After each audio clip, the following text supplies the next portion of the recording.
Caponi, ¿qué pasa? ¿Te mereces un pony o un gibraltariense extraordinario? ¿Qué pasa? Te lo cantaría a diario. Así de pro lo hago, hermanito. Simplemente porque me sale el pito, no compito.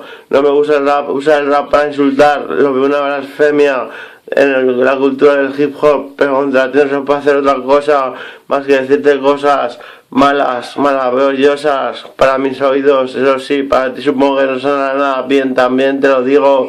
Eres un puto plebeyo, lo más bajo de la sociedad, que no capo ni te voy a meter en un po ni por el culo, eyaculo por el culo precozmente, te meteré mi rap por el culo, cual embudo sin embudo.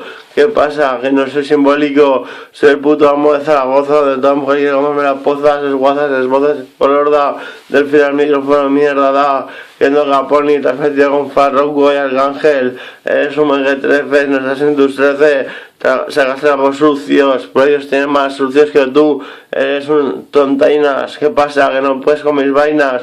Si hace falta te mandaría un sicario, si hace falta cruzar al océano, un vagato, un ñongaro, un profano, un mal ser humano, tengo etiqueta. ¿Qué pasa? Que me comes la bragueta, me la bajas y me eyaculas precozmente.